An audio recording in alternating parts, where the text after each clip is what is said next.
Here. Good afternoon, everybody. I want to welcome you here to the Prog Monster. My name is Murph. I am the host of this show, a show dedicated to progressive rock and other forms of rock music.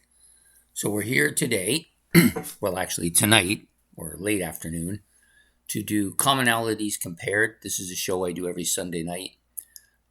This is basically one of those cooperative shows that I do with Ben, in which he picks the two rock commonalities, of course, and then I compare them or talk about them and how they're similar and how they're different. So basically, it could be anything. It could be two guitarists, two drummers, two bass players, two albums, two bands. But today we're going to be going to the bass players. These are two bass players I'm quite familiar with. One, because he was with the band that I absolutely loved growing up with, which is this band, Yes. The other guy, multi albums, hundreds and maybe 500 albums. Who knows? He's played on a lot of stuff. I chose this one because it gives me that opportunity to see the same musicians on this band are also on this band. The only difference is that Chris Squire is on this band, which is the one we're doing, and Tony Levin is on this band. So that's why I chose it. Gives you that kind of comparison that's probably good to have if you're going to do that. So also, Tony Levin has done, I know him mostly through Peter Gabriel. I own all the Peter Gabriel albums. He's on all of them. He's played on every Peter Gabriel song except for maybe about 3 or 4 that other people have filled in for and done for different reasons. I'm not sure 100% why, but he's on all the other stuff. And of course, he's played with King Crimson.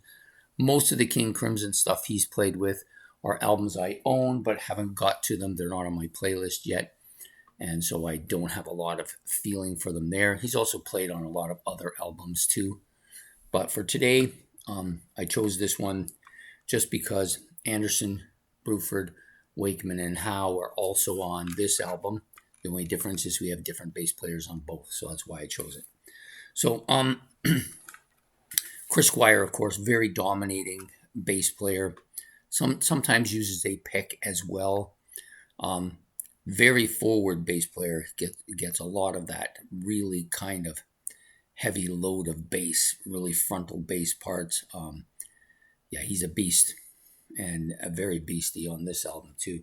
Tony Levin, maybe not quite as much of a beast, but definitely handles the bass on here very well, as I think he does on a lot. Now, he's also known for the chapstick. That's his shtick, so to speak. But they're both excellent bass players. Both have been around fairly long time now. Of course, Chris Squire is no longer with us. He passed away in 2015. Pretty much dominantly known for his stuff with Yes.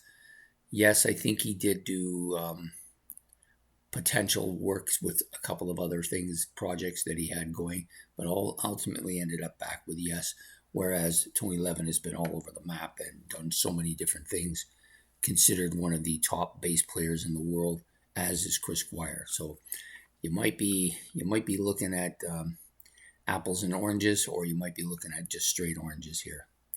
So for me, this is a really good album, very strong album. I love the artwork on it. I do like all of the music on it is good, and the bass playing is dominant and really exceptional on here as well. This album I love quite a bit too. Same artist doing the album covers, of course.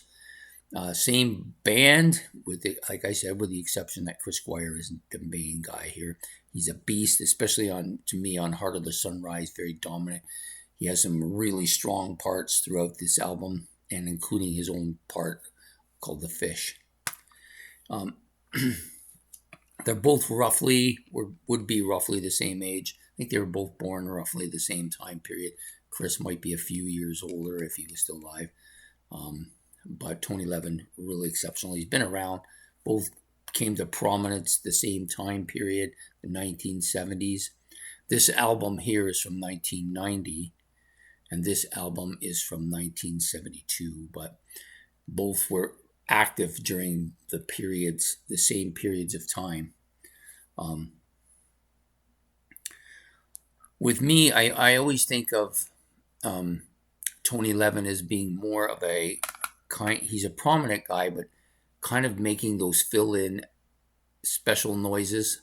How do I say this? He's not. I don't think he's as forward, and I don't believe he uses the pick like Chris Squire does. So he's not, to me, is not as forward, but does the fill part, the background stuff, and the rhythm part exceptionally well, and does the African kind of stuff that you get on Peter Gabriel quite well too. Now, I'm not as familiar with the stuff on King Crimson, so I'm not going to comment on that just because I haven't got that far in my King Crimson discography yet. But I still think if you're with King Crimson, you're only getting there because you deserve to be there. It's a tough rack to get in, and he is exceptional. So for me, like both of these guys, well respected, exceptional craftsmanship at their stuff. They both can do vocals as well. I think Tony Levin has a little bit more synthesizer abilities than Chris maybe has.